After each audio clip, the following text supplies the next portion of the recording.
أعوذ بالله من الشيطان الرجيم بسم الله الرحمن الرحيم السلام عليكم ورحمة الله وبركاته الحمد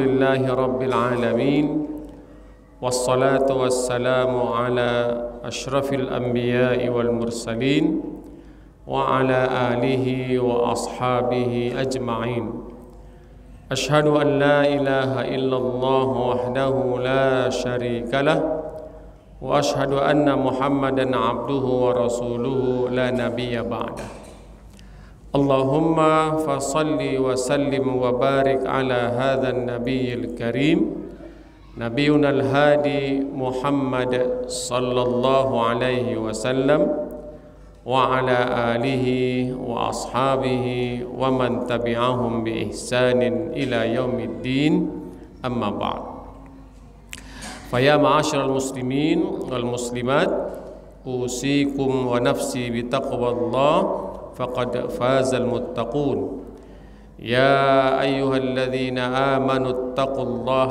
حق تقاته ولا تموتن إلا وأنتم مسلمون.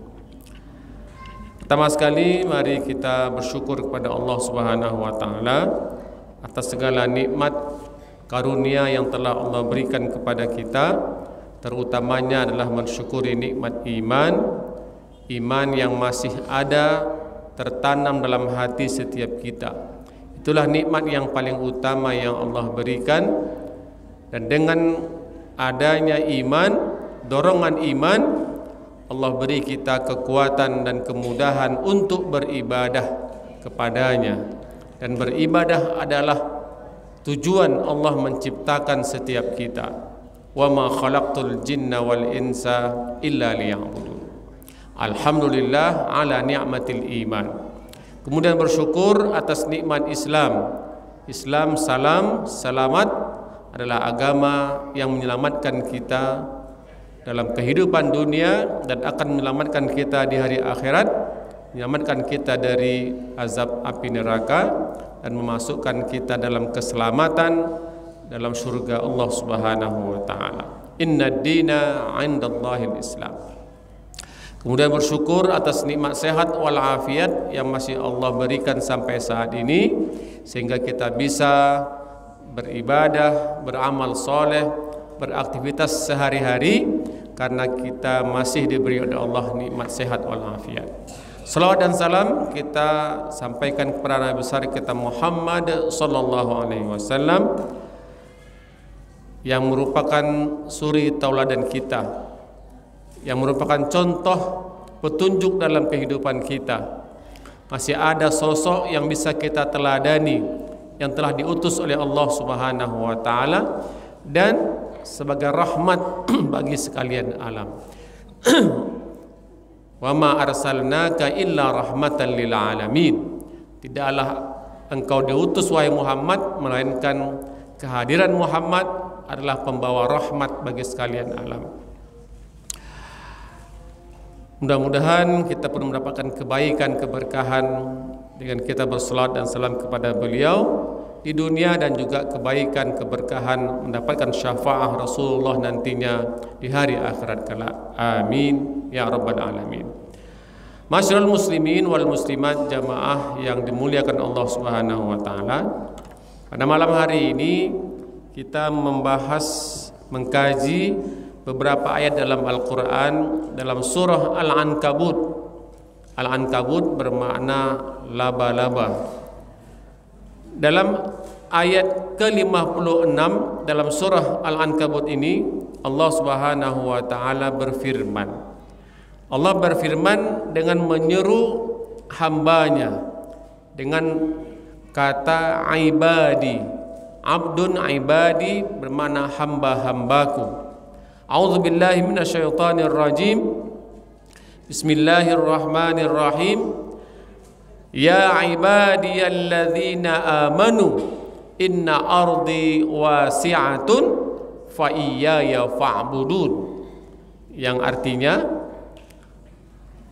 wahai hamba-hambaku yang beriman, Ya ibadiyalladzina amanu. Tadi kita katakan di awal, iman adalah nikmat yang paling utama. Allah memuliakan kita dengan keimanan kita. Tanpa ada keimanan, tanpa ada ketakwaan, kita tidak ada apa-apanya. Keimanan seseorang, ketakwaan seseorang itulah yang menjadikan dia mulia. Makanya Allah sebut dalam Al-Quran, dalam surah Al-Hujurat, inna akramakum indallahi atqakum. Sesungguhnya orang yang paling mulia di antara kalian semua, kita semua, kata Allah Subhanahu wa taala, bergantung kepada keimanan dan ketakwaan yang ada dalam hati setiap kita. Itu yang membuat kita mulia di sisi Allah Subhanahu wa taala. Bukan karena harta kita, bukan karena pangkat, jabatan, kedudukan, tidak, tetapi tergantung sejauh mana ketakwaan, keimanan yang ada dalam hati setiap kita. Apakah iman kita bertambah kuat, menguat, bertambah kokoh, maka iman itulah, ketakwaan itulah yang membuat kita mulia di sisi Allah Subhanahu wa taala. Kita tidak meminta kemuliaan dari manusia, yang kita minta adalah kemuliaan dari Allah, ridha Allah Subhanahu wa taala dalam kehidupan kita. Maka pastikan kita menjadi hamba-hamba Allah yang dalam hatinya ada keimanan, sehingga kita layak dipanggil oleh Allah sebagai ibadi atau abdi, Abdullah, hamba Allah, bukan hamba kepada selain Allah. Karena sekarang banyak manusia menjadi hamba kepada hartanya, menjadi budak kepada dunianya, kepada jabatannya, pangkatnya, dan lupa untuk berhamba kepada Allah Subhanahu wa taala. Maka kita harus menjadi Abdullah. Maka di sini Allah memanggil dengan panggilan yang mulia. Apa itu? Ibadi. Ya ibadiyalladzina amanu. Dia tidak sebatas hamba, abdun, ibadi, tetapi hamba yang memang beriman, hamba yang dalam hatinya ada tertanam keimanan, dan iman itu dia terus kokohkan, kuatkan, tambah, semakin kuat semakin kokoh. Karena yang namanya iman seseorang dalam hati itu akan mengalami naik turun. Terkadang imannya menaik, menguat, mengokoh, tapi ada kalanya iman itu berkurang, melemah. Makanya kata ulama kita, bagaimana cara kita menjaga agar iman itu tetap kuat, kokoh, menguat, bertambah? Maka kata ulama kita, al-imanu yazidu bit ta'ah. Iman dalam hati itu akan bertambah, akan menguat kalau kita terus saja berbuat ketaatan. Selagi kita berbuat ketaatan, insya Allah iman kita akan bertambah, akan menguat. Datang ke masjid, bertambah iman. Ikut majelis ilmu, bertambah keimanan. Silaturahim, berpuasa wajib, sunnah, sedekah, infak, apapun amal soleh, kesemuanya itu adalah cara-cara untuk menguatkan keimanan, untuk bertambahnya keimanan. Yazidu bit ta'ah, kan terus bertambah. Selagi kita berbuat ketaatan, dan ketaatan itu dalam menjalankan perintah Allah, ketaatan juga dalam meninggalkan larangan Allah, maka insya Allah iman itu akan bertambah. Yazidu bit ta'ah. Dan sebaliknya kata ulama kita, wa yanqusu bil ma'siyah, yang kondisi iman kita itu pun tersebut juga bisa yang akan namanya yanqus, akan berkurang, melemah. Kapan? Ketika kita berbuat maksiat. Kita tinggalkan sholat, berkurang iman. Tinggalkan berinfak, kurang iman. Berbuat maksiat, berkurang iman. Tidak hanya berkurang mungkin. Kalau kita sudah tidak lagi berbuat ketaatan, hanya maksiat dalam kehidupan kita, bisa saja iman itu pun akan hilang, akan tercabut. Nah, kalau iman sudah tercabut dalam hati kita, itulah musibah yang paling besar. Ibarat bangunan tanpa pondasi. Seseorang tak beriman, tak ada iman dalam hatinya, ibarat bangunan tanpa pondasi. Bagaimana bangunan tanpa pondasi? Bisa berdiri? Bisa berdiri, tetapi ketika ada ujian, ketika ada gempa, maka dia akan roboh. Maka seseorang hidup, dia hanya hidup dia yang dipikirkan, tak perlu dia memikir masalah hatinya, keimanannya, agamanya. Tak pernah dia beribadah, tak pernah dia sholat, tak pernah hatinya bergantung pada Allah. Maka orang seperti ini ketika dia mendapat ujian, masalah, musibah, itulah seperti bangunan tanpa pondasi, sekali kena gempa akan roboh. Maka orang itu juga seperti itu. Tak ada iman dalam hati, tak pernah berbuat ketaatan, yang hanya ada berbuat maksiat. Ketika sedikit saja Allah beri ujian, beri musibah, dia pun akan roboh. Apa maksudnya roboh itu? Dia akan stres, akan gila, akan depresi. Kenapa? Karena tidak ada pondasinya, agamanya. Nauzubillahi min zalik. Maka kata Allah Subhanahu wa taala, keimanan itulah yang paling penting, yang paling pokok. Tak ada iman dalam hati, dalam jiwa kita ini, ibarat bangunan tanpa pondasi, ibarat pohon tak berakar. Bagaimana kita bayangkan pohon tumbuh tinggi tapi akarnya tak ada, atau akarnya keropos, maka sekali kena ujian, cobaan, angin, maka dia akan tumbang. Sebetulnya pentingnya keimanan, agama dalam kehidupan kita ini. Maka Allah Subhanahu wa taala meyakinkan kepada mereka, hamba-hambanya yang beriman, pasti mereka ketika mereka menyatakan diri mereka orang-orang yang beriman, al-mu'minun, al-mu'minat, dalam artinya ada keimanan, pasti mereka akan menghadapi ujian, cobaan. Ya kan? Ayat ini, ayat 56 dari surah Al-Ankabut ini turun pada hamba-hamba Allah yang beriman kepada Allah dan Rasulnya ketika masa awal-awal dakwah Islam di kota Makkah, di mana orang-orang yang beriman kepada Allah dan Rasulnya, Nabi Muhammad, menghadapi ujian. Ada mereka yang disiksa, ada yang dibunuh, ada yang diembargo secara ekonomi, dikucilkan, bahkan Rasulullah pun dilempari dengan kotoran. Pokoknya tidak aman, tidak nyaman. Terutama tidak aman, tidak nyaman dalam beribadah. Ya kan? Pasti ada saja yang mengganggu. Setiap ada yang beriman masuk Islam, maka mereka akan disiksa. Tak bisa mereka beribadah sebagaimana yang telah diajarkan oleh Rasulullah dalam beribadah kepada Allah. Kembali kepada agama nenek moyang mereka, Ibrahim alaihissalam, mentauhidkan Allah. Karena itu di kota Makkah, di Ka'bah, ya, siapa yang membangun Ka'bah? Ibrahim dan Ismail. Tetapi pada waktu itu ketika Nabi diutus, Nabi Muhammad terakhir diutus, penuh dengan berhala di sekeliling Ka'bah. Ada lebih kurang 360 patung berhala di sekeliling Ka'bah ketika Nabi Muhammad itu diutus sebagai Nabi. Sehingga Nabi Muhammad diutus untuk mengembalikan umat manusia dari menyembah patung berhala untuk kembali menyembah Allah, mentauhidkan Allah sebagaimana agama nenek moyang mereka, Ibrahim alaihissalam. Maka tentu para kafir Quraisy tak rela agama mereka ingin dirubah oleh Muhammad dan pengikutnya, maka mereka disiksa sehingga tidak ada rasa aman, nyaman dalam beribadah. Maka Allah Subhanahu wa taala tahu kondisi umat seperti itu.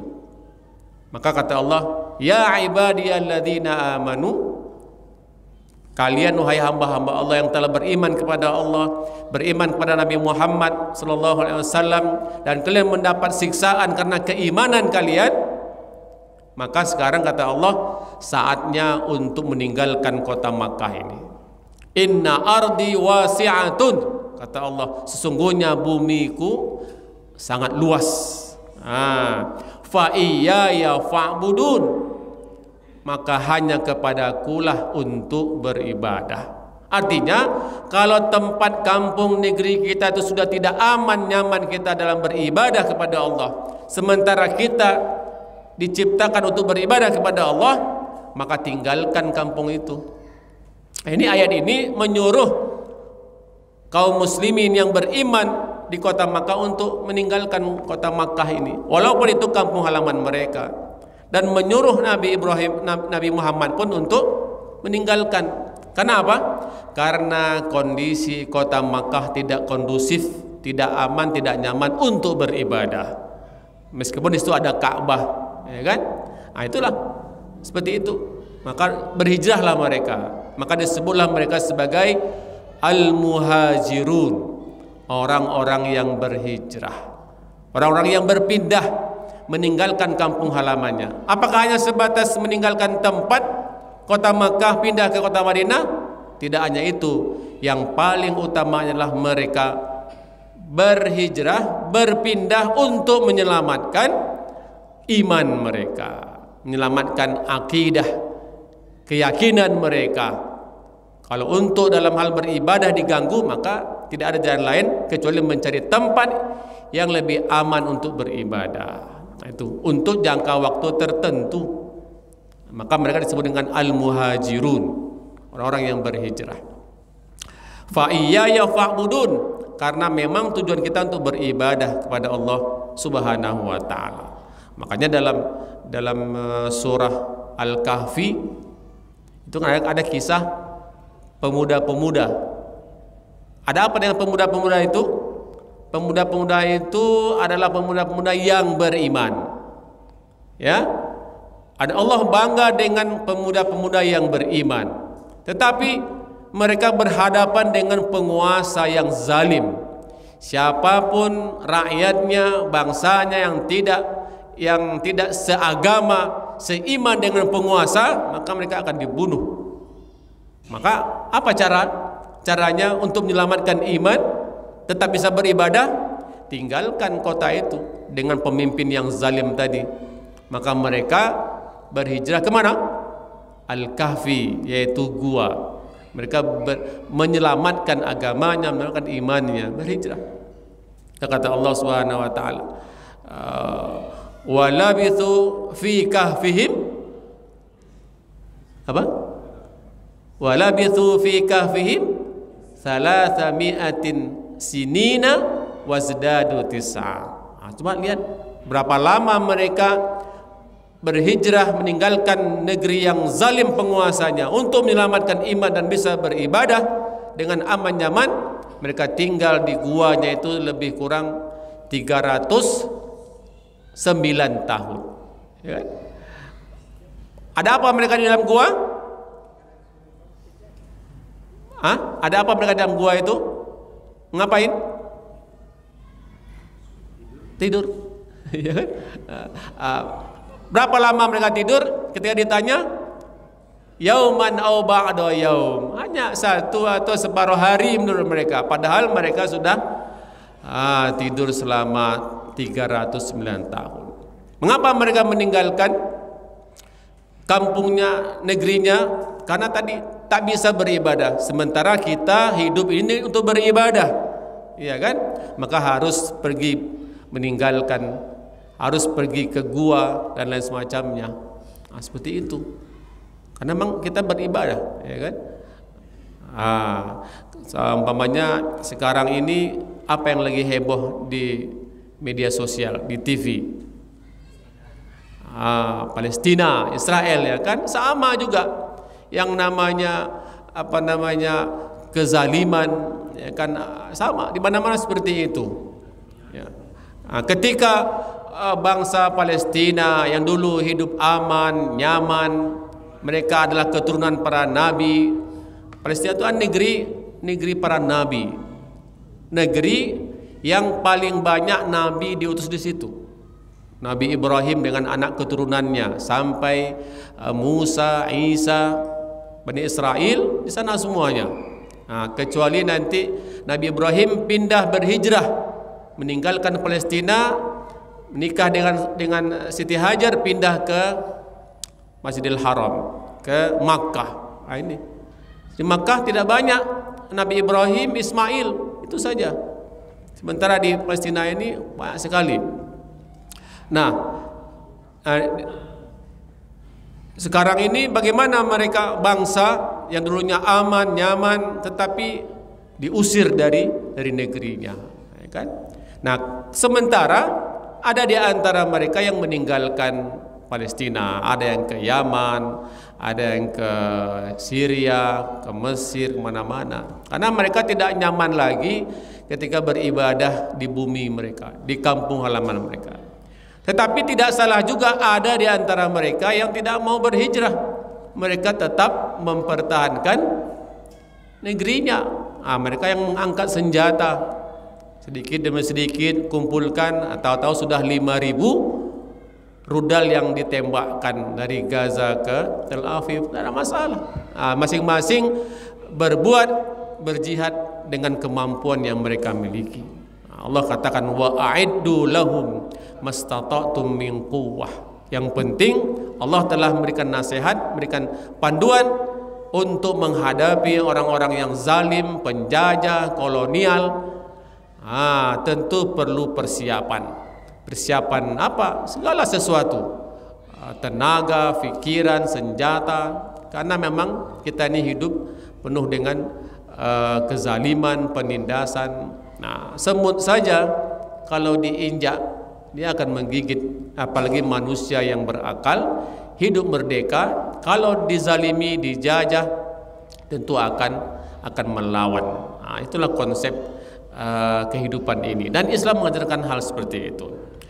Bapak Ibu sekalian, jemaah yang dimuliakan Allah Subhanahu wa taala, maka ini ayat yang membolehkan bagi sesiapa saja dari hamba Allah yang mereka itu terzalimi, teraniaya, dan tidak bisa untuk beribadah dengan baik, dengan aman, dengan nyaman, silakan untuk berhijrah untuk sementara waktu, untuk mendapatkan tempat yang layak, yang aman untuk beribadah. Fa iyaya fa'budun, karena memang hanya kepada akulah, kata Allah, kita semua beribadah. Kemudian ayat ke-57 Allah Subhanahu wa taala menjelaskan. Apa kata Allah? Kullu nafsin dha'iqatul maut. Tsumma ilaina turja'un. Yang artinya, dan setiap yang bernyawa pasti akan mengalami yang namanya kematian, dan nanti semuanya akan dikembalikan kepada Allah Subhanahu wa taala. Ini kan ayat yang sering kita mendengarnya. Ya. Ini artinya ayat ini bukan untuk orang yang mati atau hanya untuk ketika takziah. Pada hakikatnya ayat ini tentu yang lebih utama untuk orang yang hidup. Orang yang hidup dengan hati yang beriman. Artinya, ingat wahai hamba-hamba Allah yang beriman, kalian lebih akan merasakan ketenangan hidup dan dalam menghadapi kehidupan ini ketika kita meyakini kalau setiap kita pasti akan mati. Mau kemanapun kita, yang namanya mati tetap akan menjumpai kita. Ya kan? Maka dalam ayat lain Allah katakan kullu nafsin za'iqatul maut. Apa itu namanya? Aina ma takunu yudrikumul maut walau kuntum fi burujim musyayyadah. Ya kan? Dimanapun kalian berada, yang namanya mati pasti akan mendatangi kalian. Kita bukan mendatangi mati, tapi mati itu yang mendatangi kita. Itu bahasa Al-Quran. Jadi jangan mencari mati. Belum tentu orang yang mencari mati itu akan mati. Betul? Tetapi kalau mati sudah menjadi kita, sudah pasti menemukannya. Walaupun kata Allah, walau kuntum fi burujim musyayyadah, walaupun kita merasa aman di tempat yang tinggi, yang kokoh, di mana gitu, yang namanya mati tetap akan mencapainya. Orang merasa akan terselamat dari kematian kalau dia tinggal di istana yang besar, dijaga oleh security puluhan orang, CCTV, pokoknya apa yang akan membuat dia mati, dibunuh, dia akan jaga. Tapi apakah dia bisa akan terselamat dari malikul maut, kan malaikat Israel? Takkan bisa. Itu maka yudrikumul maut, kematian itu pasti akan menjemputnya, akan mendatanginya. Walaupun kita merasa aman, dijaga orang, dijaga security, apalah, tak ada itu. Nah, makanya ayat ini memberikan ketenangan bagi hamba-hamba Allah yang beriman tadi.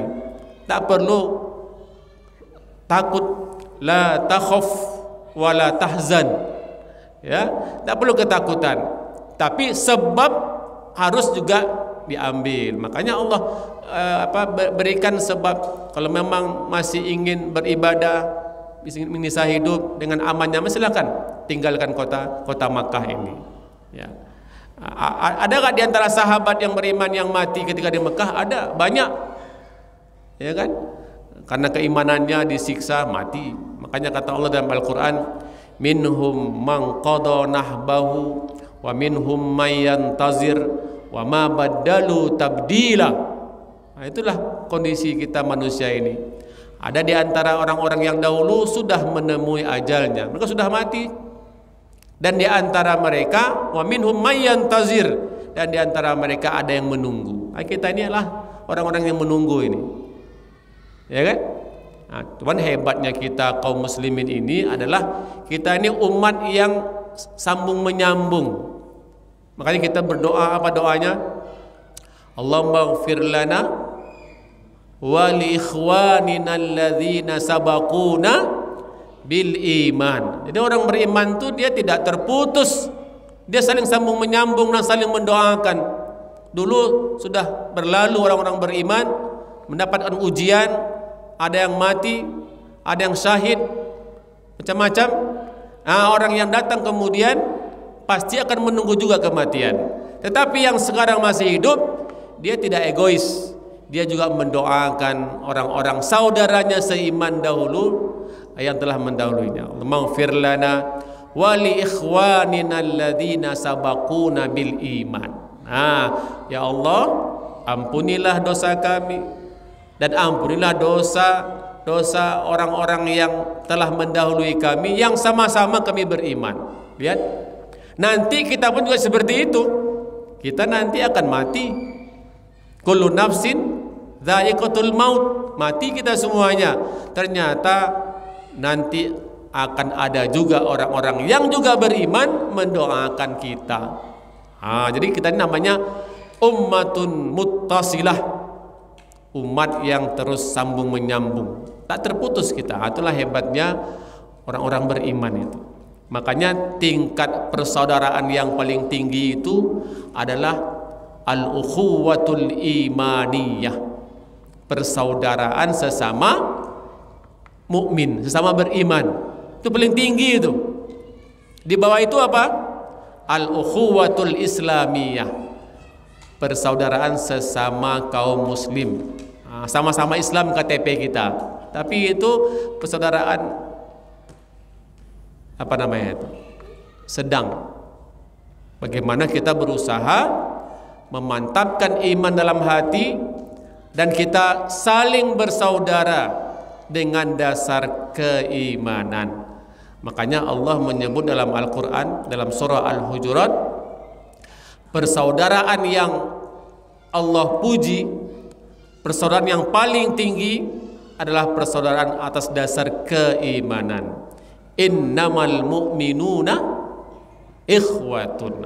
Itu kalau dalam bahasa Arab, dalam sastra Arab, itu maknanya pengkhususan. Apa makna pengkhususan? Keistimewaan. Jadi kata Allah, Yang sebenar-benarnya bersaudara, persaudaraan yang hakiki adalah persaudaraan atas dasar keimanan. Orang banyak bersaudara atas keluarga, keluarga A, keluarga B, persaudaraan atas dasar kelompok A, suku B, bangsa A, bangsa B, ya kan? Tetapi persaudaraan yang hakiki yang dipuji oleh Allah Subhanahu wa taala, innamal mu'minuna ikhwah. Itu dia. Persaudaraan yang paling Allah sukai adalah ketika kita bersaudara, dasarnya adalah keimanan. Bukan hanya agama Islam, tapi keimanan.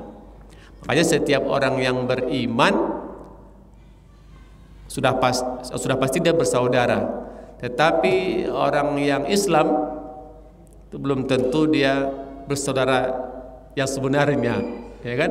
Hanya sesama Islam. Semua orang mengaku Islam, KTP Islam, tetapi kadang dia menzalimi juga, ya kan? Makanya harus meningkat dari yang namanya persaudaraan sesama Muslim menjadi persaudaraan sesama orang yang beriman. Itu paling tinggi.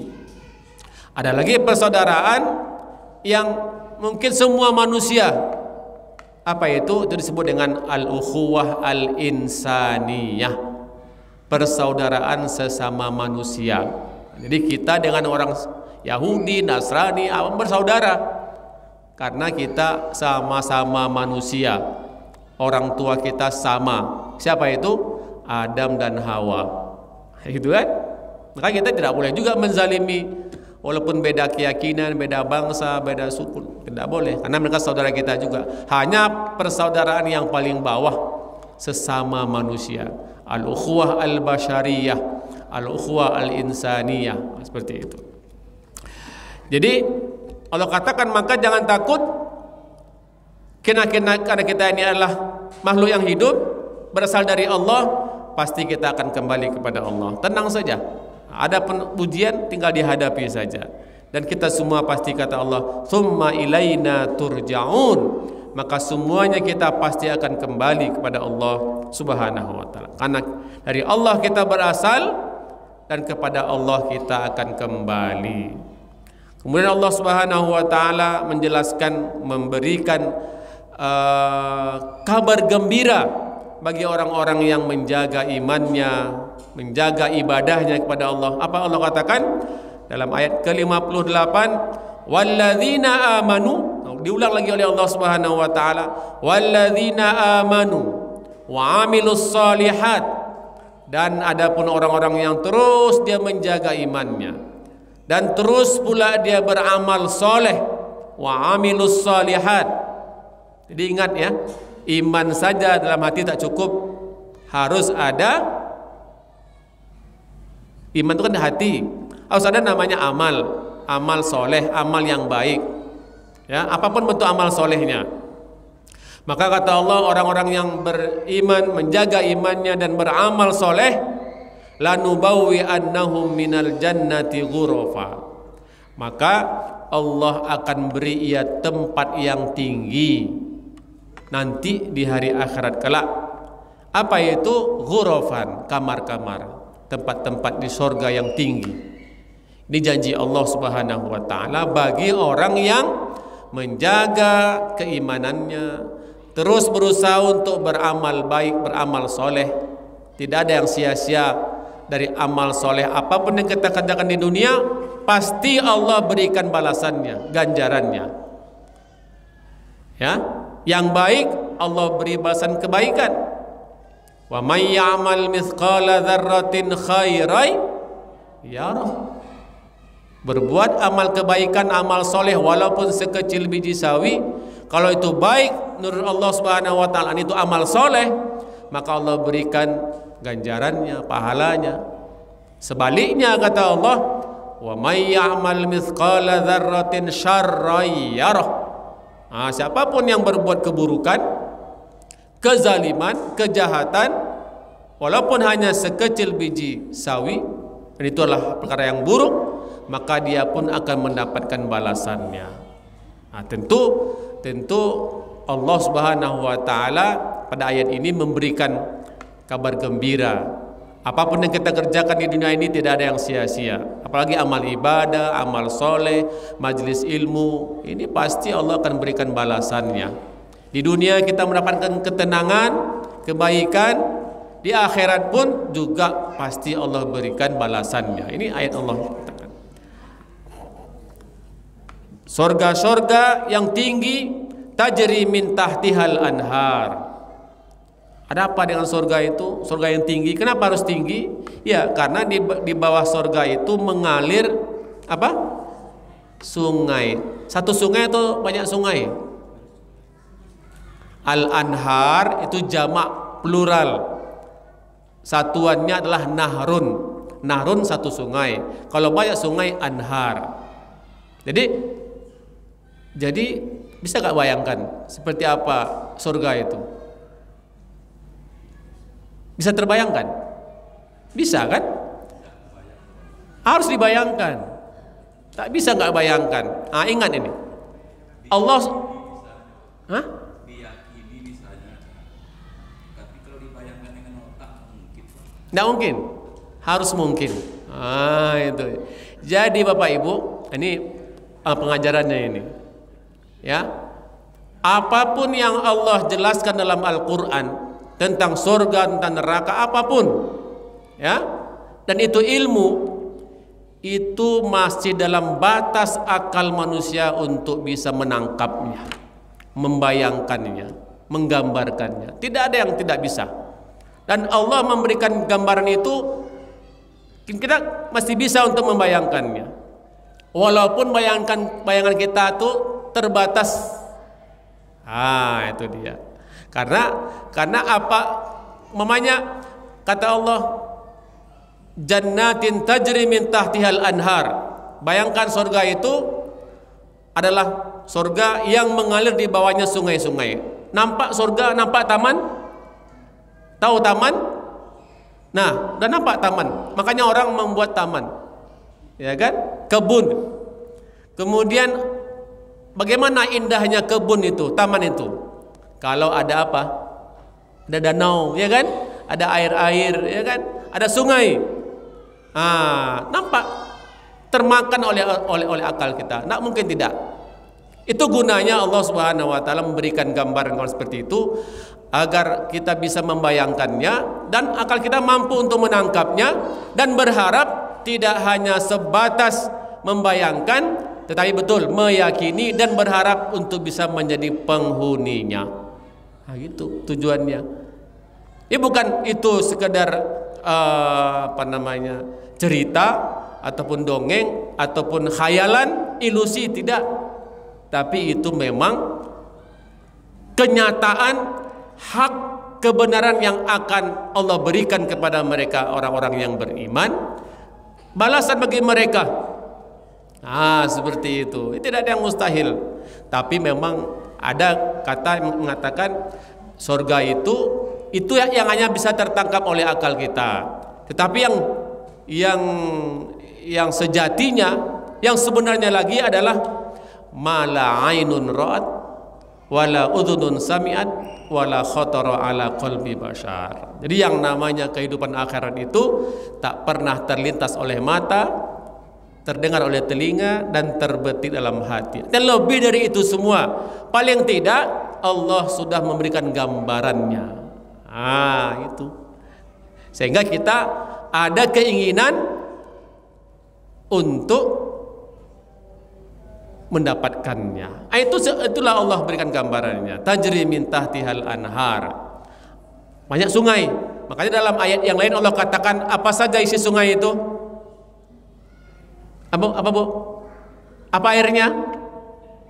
Air apa saja sungai itu? Air putih saja. Berarti belum baca ayat Al-Quran yang lain nanti kan? Ada airnya air susu, ya kan? Ada air madu, ya kan? Ada khamar. Tapi beda khamar di dunia dengan khamar di akhirat. Khamar di dunia memabukkan. Khamar di akhirat menyenangkan, menikmati, dinikmati. Seperti itulah. Ini kajiannya luar biasa. Sehingga Allah berikan gambaran itu sehingga ada keinginan kita orang-orang beriman tetap beriman di dunia, beramal soleh, maka tidak mustahil ketika Allah berikan itu untuknya di hari akhirat. Jannatin tajri min tahtihal anhar khalidina fiha. Tidak hanya mereka mendapatkan taman surga yang mengalir di bawahnya sungai-sungai dengan aneka macam rasa, tapi mereka juga khalidina fiha. Mereka akan kekal di dalamnya. Ni'ma ajrul amilin. Ditegaskan oleh Allah penutup ayatnya, ni'ma ajrul amilin. Itulah sebaik-baik, senikmat-nikmat balasan, ganjaran bagi orang-orang yang sudah beramal kebaikan selama di dunia. Itu Allah yang berjanjikan.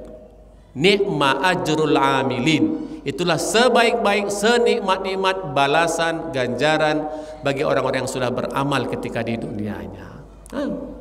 Alhamdulillah. Mudah-mudahan Allah kumpulkan kita di surga Allah. Amin ya rabbal alamin. Seperti apa nanti itu? Inilah gambaran sekilasnya. Sekilasnya saja. Kalau mau yang nyatanya, nantilah kita jumpa di sana. Ya kan? Seperti itu. Bapak Ibu sekalian yang dimuliakan Allah Subhanahu wa taala, intinya adalah bagaimana Allah Subhanahu wa taala agar setiap kita menjadi hambanya, sehingga kita layak disebut sebagai abdun atau ibadun. Ibadi, wahai hamba-hambaku. Yang hamba-hambaku ini dia akan selalu menjaga keimanannya, menjaga amal solehnya dengan segala macam ujian cobaan dalam kehidupan ini. Tentu bagi siapa yang menjaga imannya, amal solehnya, dia tingkatkan kualitas keimanan dan amal solehnya, Allah tidak akan sia-siakan kehidupan mereka. Pasti Allah berikan balasan ganjaran terbaik untuknya. Baik balasan di dunia yang terbaik dan juga balasan yang terbaik di hari akhir kelak. Mudah-mudahan kita termasuk golongan hamba-hamba Allah yang selalu menjaga istiqamah dalam keimanan tersebut. Itu yang paling penting. Karena memang konsepnya setiap kita mengaku beriman, kita pasti akan menghadapi ujian, cobaan. Hanya saja ketika kita pastikan kita ada dalam keimanan, kita diuji oleh Allah, Allah beri kita kemampuan untuk menghadapi ujian tersebut. Kalau orang tak ada iman, diberi ujian, diberi musibah, dia tak akan sanggup untuk menghadapinya. Itulah banyak mereka yang stres, banyak bunuh diri. Maka orang-orang yang beriman tidak mungkin dia untuk bunuh diri kalau dia menghadapi masalah. Kenapa? Karena dia ada tempat bergantung. Allahus Samad. Iyyaka na'budu wa iyyaka nasta'in. Maka pasti Allah tidak akan melupakannya. Pasti Allah akan memberikan jalan keluar dalam setiap permasalahan yang dia hadapi. Demikian Bapak Ibu yang dapat saya sampaikan. Mudah-mudahan ada manfaatnya. Kita tutup dengan doa kafaratul majlis. Subhanakallahumma wa bihamdika asyhadu an la ilaha illa anta astaghfiruka wa atubu ilaik. A'udzu billahi minasyaitonir rajim. Bismillahirrahmanirrahim. Allahumma anfa'na bima 'allamtana wa 'allimna ma yanfa'una warzuqna uluman tanfa'una fid dini wad dunya wal akhirah. Allahumma ja'al jam'ana hadza jam'an marhuma wa tafarruqana min ba'dihi tafarruqan ma'suma. Rabbana atina fid dunya hasanah wa fil akhirati hasanah wa qina adzaban nar. Subhana rabbika rabbil izzati amma yasifun wa salamun 'alal mursalin walhamdulillahi rabbil alamin. Assalamualaikum warahmatullahi wabarakatuh.